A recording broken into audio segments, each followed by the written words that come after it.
The galaxy knew the Zarkith as extinction incarnate. Their war fleets weren't just large. They were primal storms, sweeping across star systems with the efficiency of natural disasters and the cruelty of predators. Empires centuries old vanished in days when the Zarkith came. The few survivors who escaped their warpath didn't describe battles. They recounted massacres. The Galactic Concord once passed a resolution. If the Zarkith ever turned their attention to your world, evacuate, surrender, or prepare for annihilation. They were genetically engineered for destruction, born of a now-extinct precursor species that had aimed at perfect survival through dominance. Hardened scales, redundant organs, memory-linked instincts, and a metabolism that allowed them to endure vacuum, fire, and poison. Their young could tear through steel before they could speak. What they lacked in numbers, they made up for in sheer, unstoppable will. Negotiation was futile. Resistance was ritual. Surrender meant death anyway, which made the footage confusing. In it, a human sat in a nursery of nightmares. Gigantic, armored infants with bone blades and acidic drool huddled around her like puppies. One rested as colossal, fawn-lace head on her lap. Her hand, fragile, soft, pink, stroked its ridged brow. The creature purred, vibrating the floor. The archive clip ended with a single quote from a Zarkith High matriarch. Of all species, we entrust our bloodlines to them alone. No one understood. The answer was buried 50 years earlier, when the first Zarkith vessel entered human space, blacking out sensors as it crossed the Helios line. Entire sectors went silent in hours. Colonies along the Persei stretch lost contact. The United Earth Defense Fleet was deployed. They were decimated in 12 minutes. Then they reached Vega 3. But Vega 3 wasn't a fortress or a military asset. It was a terraforming colony, mostly families, engineers, medics. It had no orbital weapons, no mechs, no standing army. Just 4,000 settlers and one antiquated shield system powered by geothermal backups. They had 12 hours before the Zarkith fleet arrived. Governor Ornelas broadcast a message galaxy-wide. We're not soldiers. We won't fight, but we won't run, either. If they want us gone, let them look us in the eye when they take us. The feed cut out. What followed wasn't a massacre. It wasn't even war. It was silence. Scouts later found Zarkith landing craft on the surface. Melted soil, crushed forests, signs of plasma ignition, but no bodies. No damage to structures. Every colonist accounted for. And one other detail, a crater 50 meters wide, surrounding a burned-down community center. Inside, a single human woman lay dead. Around her, scorch marks, blood trails, and 8 Zarkith hatchlings, curled into her lifeless arms. There were no witnesses. 2 months later, a transmission was received, not from the Zarkith High Command, but from a single warrior identified only as Line Carrier Raltor. It read, "She defended our young from the fire spirits. She sang as she burned. We remember." For centuries, the Zarkith had been considered incapable of empathy. Genetic analysts believed their species had no neural centers for compassion, no words for forgiveness, no rituals for grief. But humans kept records, video logs, heartbeats, songs. The woman, Asha Viridian, had activated a geothermal override to vent plasma from beneath the surface, creating a thermal blast that incinerated a squad of rogue mercenaries who had kidnapped the Zarkith young as leverage. She had no weapons.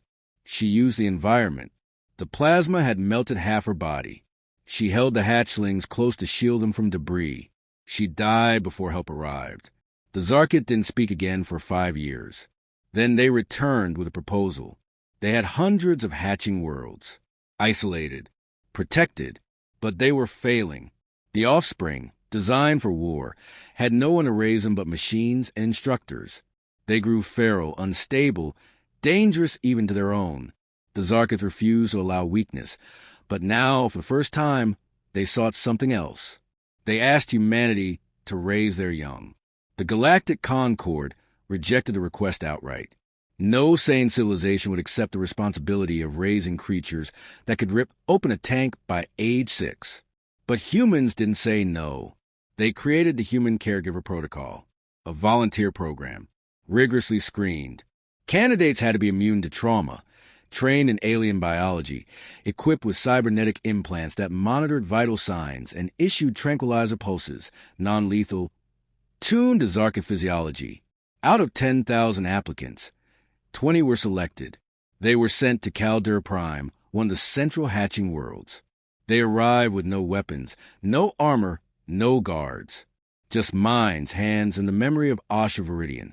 The hatching chambers were colossal, organic domes pulsating with heat, scent-triggered alarm systems, and walls lined with eggs the size of hovercars. When the young emerged, the protocol dictated immediate imprinting. It was not a gentle process. Hatchlings emerged in agony, claws flailing, mouths screaming, eyes searing in ultraviolet. Their bodies rejected calm. Their instincts sought targets. One human, Dallin Rees, was nearly gutted within the first 20 minutes. He did not retreat. He spoke softly. He mimicked their vocal ranges. He let one draw blood. He didn't flinch. Eventually, the hatchling stopped attacking. It studied him, touched his face. It mimicked his heartbeat with its own breathing. Within a week, they slept beside him. Within a month, they mimicked his gestures. Thumbs up, head tilts, laughter. Real laughter. The Zarkith observers were disturbed.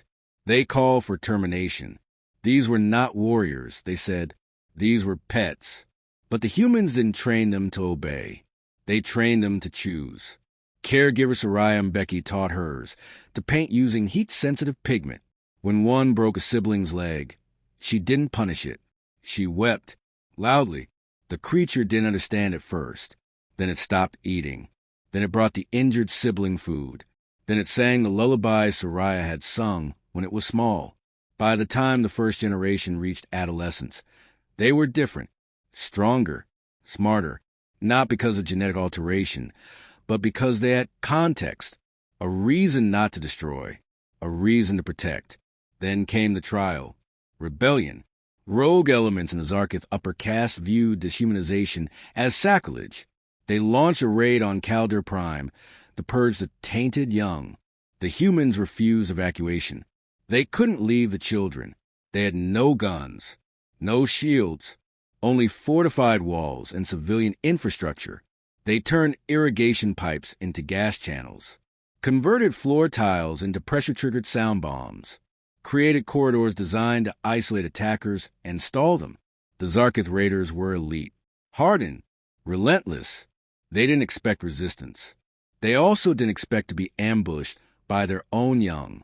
Adolescent hatchlings, half the size of adults, turned on their attackers, not with rage, but tactics. They flanked, herded, forced surrender.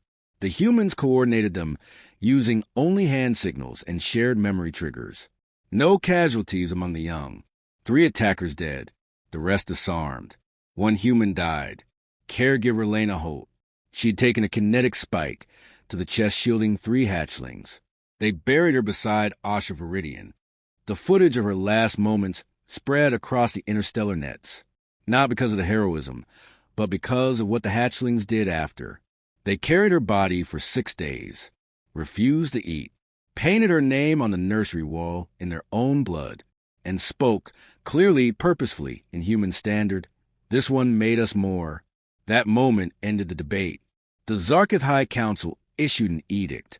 Henceforth, human caregivers were not to be considered outsiders or wards. They were soul binders, a designation above warrior, above elder, equal to parent. Other species took notice. The Brontari, whose young entered psychic trances and often died from sensory overload, requested human empath handlers. The Gyrak, whose infants experienced molecular instability under stress, asked for earthborn nanotech nurses. But it was the Zarkith who changed first. They began naming their children. They'd never done that before. Identity had always been collective, bound to function. Now, the young asked to be called Rollin, Miko, Vey. They wore necklaces carved from human steel. They told stories that started with, "When I was small, my human taught me." Warriors who spent centuries knowing only blood were now following orders from young who had been raised with laughter. The chain of command wasn't just functional anymore. It was relational. And then, without fanfare, a tradition was born. Every fifth Zarkith brood was sent off-world, to Earth, not for training, for living. They stayed in mountain monasteries, ocean arcologies, forest sanctuaries. Among children, among play, they learned about wind, about rain, about sadness that didn't come from violence. And they never forgot. The galaxy watched in silence as the most dangerous species known, the ones who had once made empires tremble, changed.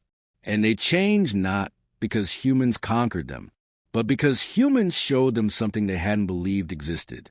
Unconditional care, not weakness, not submission. Care that defended, care that sacrificed, care that never demanded obedience, only understanding.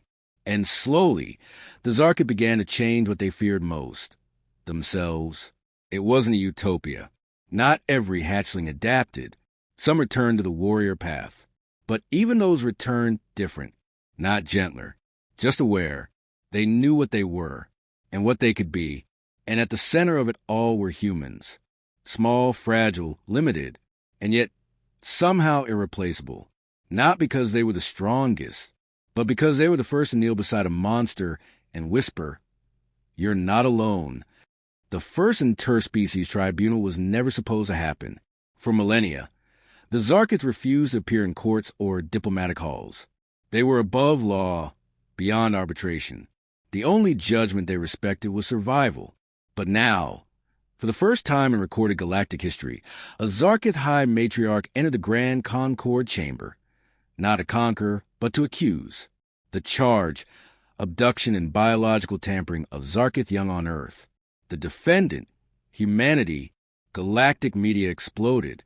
Protesters rioted on Erdax Prime.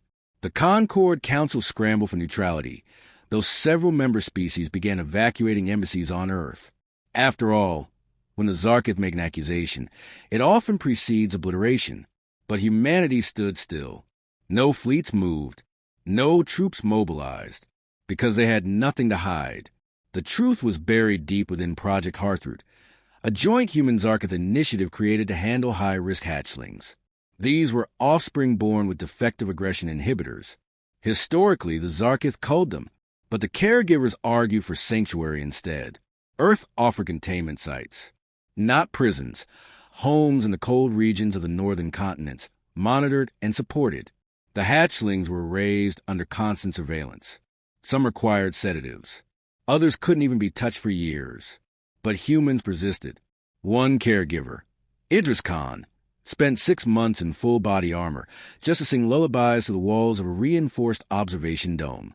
By the 7th month, the hatchling, designated Vec Tau 112, reached out to him voluntarily. Vec Tau was the trigger. At age 9, he saved a human child from drowning. Then he began to speak in poetic structures. He wrote music. At age 11, he performed a memorial eulogy at a Concord remembrance event for a species the Zarkith had annihilated centuries ago. Vec Tau wept. That image shattered everything the galaxy believed about his kind. It also enraged the Zarkith purists. They labeled it contamination, claimed Project Hearthroots was a covert operation to rewrite their genetic legacy, claimed Earth was creating a subspecies loyal to humans. That was the foundation of the tribunal. But trials are about truth, and humans came armed with it, not with lawyers or bribes, but with the children. Dozens of Zarkith adolescents arrived, born killers, all of them, but they didn't roar or threaten. They spoke, clearly, calmly. They addressed the tribunal with language shaped by care and forged in challenge. One by one, they stood before the galaxy and told their stories, not of control, but of choice. A young female named Treya recalled the time she broke a caregiver's leg during a panic attack. Instead of retaliation, the human sat beside her hospital bed, reading stories through a cracked ribcage. Treya wept while retelling it. The council chamber had never known such silence. Another, named Roksave, spoke of rage, how he once tried to rip out his own heart because he didn't understand what guilt was. His caregiver held his claws against his own chest, refusing to move until Roke stopped shaking. He was willing to die, Roke said, to show me that my pain was real. This wasn't manipulation. It was transformation. And the Zarkith delegation knew it. Their accusations faltered. Their own warriors began questioning the narrative, because even they could see what had happened. Their young had not been twisted. They had evolved. The tribunal ruled in humanity's favor. But the aftermath wasn't just legal. It was cultural. For the first time in Zarkith history, a revision was issued to the Book of Origins, the sacred genetic charter. A new clause was added.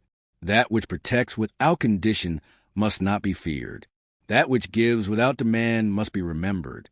That which makes monsters into children again must be sacred. The implications were galactic. Suddenly, thousands of Zarkith requested transfers of their offspring to Earth-based care.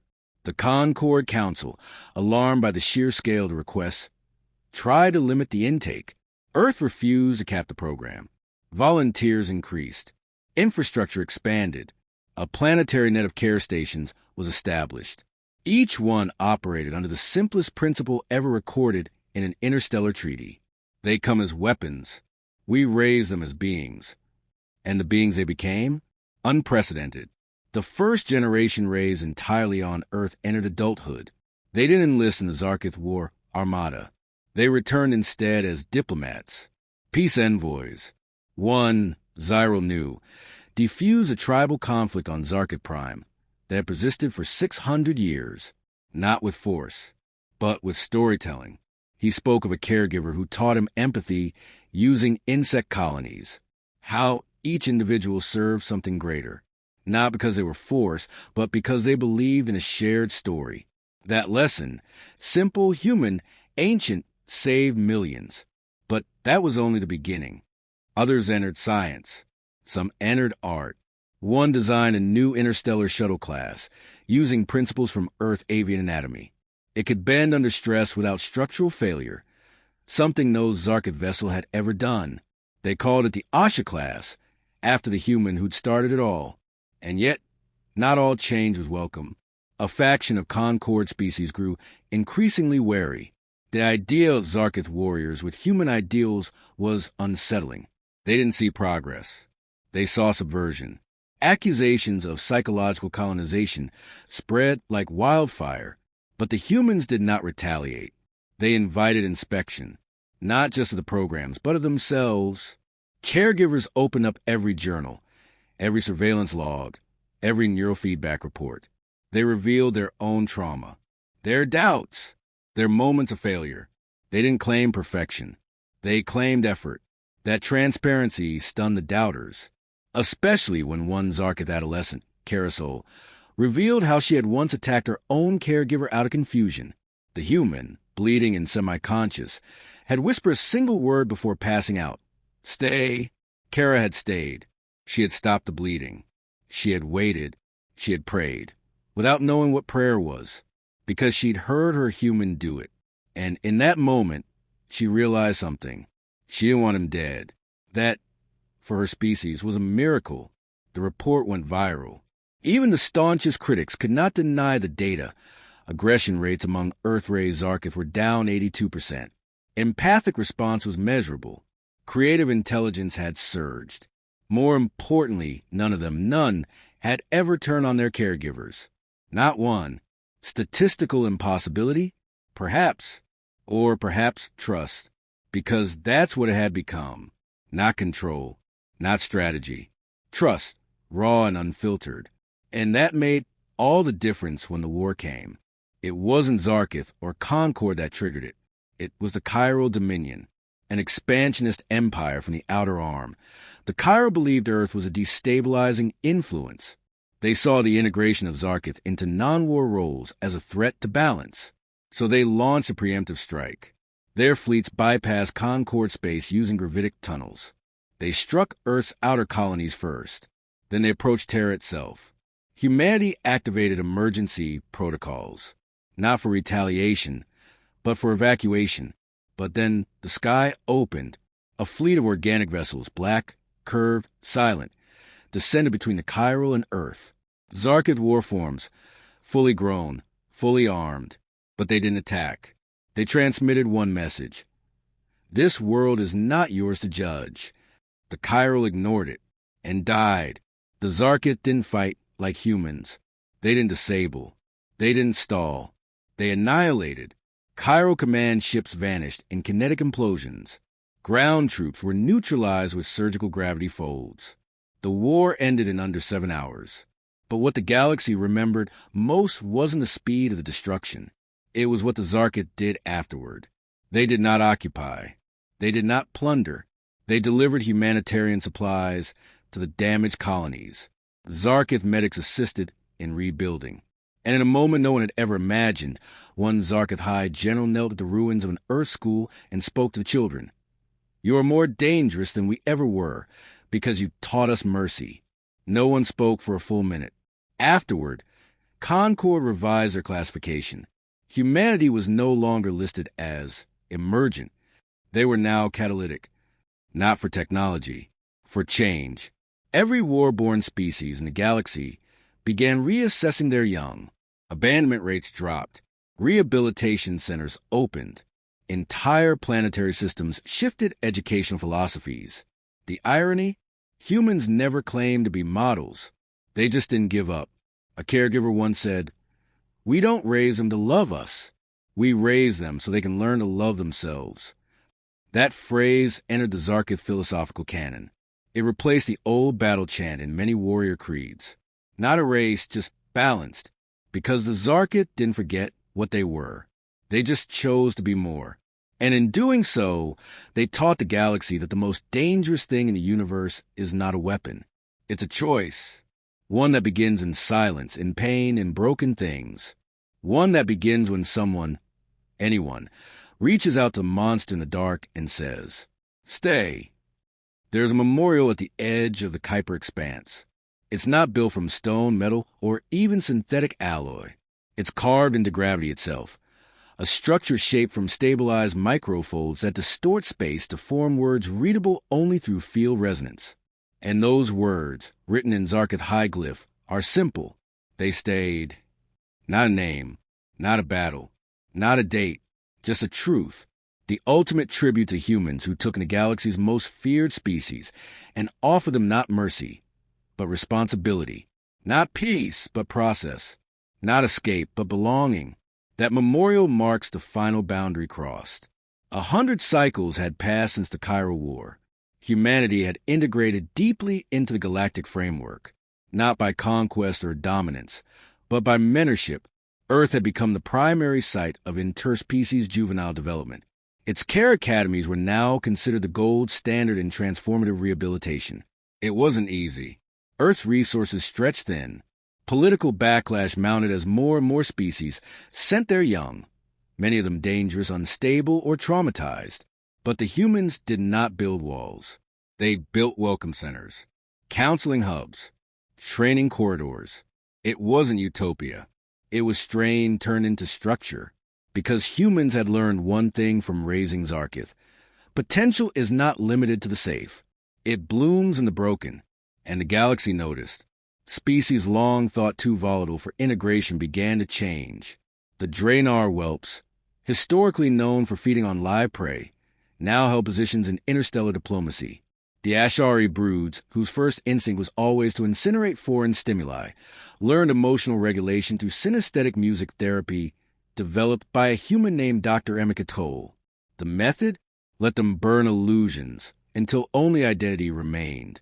Even the Sorgal swarmlings, whose thought patterns existed on frequencies that fractured lesser minds, found resonance through structured empathy sessions involving shared hallucinations.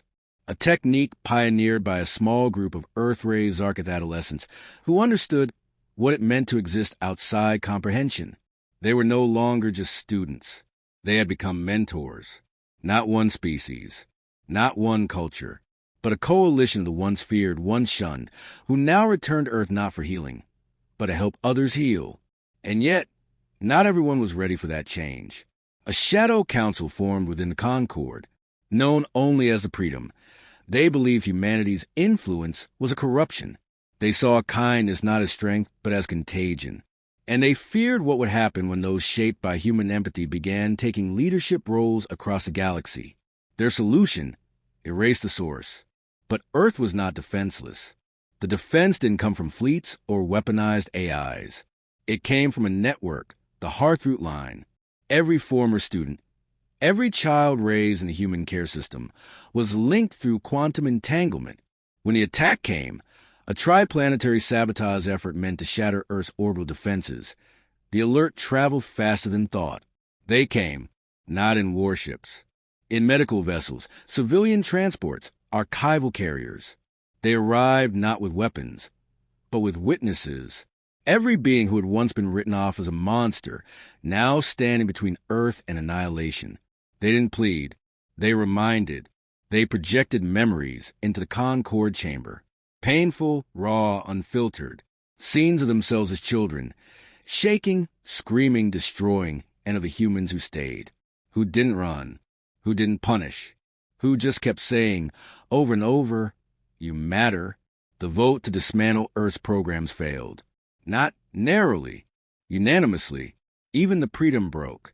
One of their own members, an Ulran core lord named Theskma, publicly admitted that his youngest had been raised by humans under Project Hearthroot. That child was now a poet, a bridge builder between rival Ulran colonies. He renounced the Predom and dedicated his life to supporting Earth's work. The backlash destroyed the Shadow Movement, but the aftermath reshaped everything. The Concord passed the Ascension Accord, a treaty recognizing that emotional development was as critical as technological advancement. For the first time, care was considered a galactic resource. Earth was granted sovereign mentor status, a title reserved only for species whose cultural practices elevated others. But humanity didn't celebrate. They expanded. Care academies opened on Mars, Europa, Titan, and even on co-managed worlds in neutral space. These academies weren't staffed entirely by humans. Their directors were the first graduates, Zarkith, Draenor, Ashari Sorgal, who understood the work not as repayment, but as purpose. They began calling themselves the Stayborn, because they had stayed, not just on Earth, but in their own lives. One such Stayborn, a Zarkith named Velrax, became the first non-human to lead the Hearthroot Directorate. Her inauguration speech was short. She said, "My instincts were forged in blood. My beliefs were forged in care. I am not one or the other. I am both. And I will protect a world that taught me I don't have to choose." That speech reached 2.4 trillion viewers in its first hour. It also triggered the Skillian response. The Skillians were a pre-technological species, known only through ancient texts. But they had been watching. They revealed their existence not through ships, but through a planetary-wide psychic broadcast. It reached Earth first. They spoke only to humanity. And they asked, "Will you teach us?" The answer was yes. Humans didn't send soldiers or priests. They sent teachers, therapists, children. A small delegation of Stayborn, barely into adolescence, volunteered to live among the Skillians for a full cycle, to observe, to understand, to listen. It was the first time in known history that a species asked for help not in defense, but in growth, because they had seen something in humanity no one had seen before, the refusal to abandon the broken. The galaxy began shifting its philosophy. Military academies began including psychological resilience modules modeled after Earth systems. Diplomacy schools added courses on grief processing. Even weapon manufacturers began funding mental health outreach as a precondition for new contracts. It wasn't utopia. Conflict still flared. Empires still rose and fell. But now there was a counterweight, a force woven into the culture, not through might, but through meaning. Because everyone knew, if a Zarkith Warborn could learn to sing lullabies, then anyone could change. The humans didn't claim ownership of this movement. They called it the second childhood. A died shielding a Draenor whelp from his own convulsions. It meant to be human. The answer wasn't DNA, or Earth heritage, or even language. It was this: to see the monster and stay anyway. That legacy outlived the stars. When Earth's sun began its death spiral 5 billion years later, a ceremony was held, attended by trillions, watched across 100 galaxies. The last human family, old, wrinkled, fierce, lit a symbolic flame and handed it to a Stayborn grandchild. She didn't speak. She just stood. Behind her stood 10,000 others, Zarkith, Draenor Ashari, and species whose names were not yet invented. And all of them whispered the same word. Stay. The flame did not go out.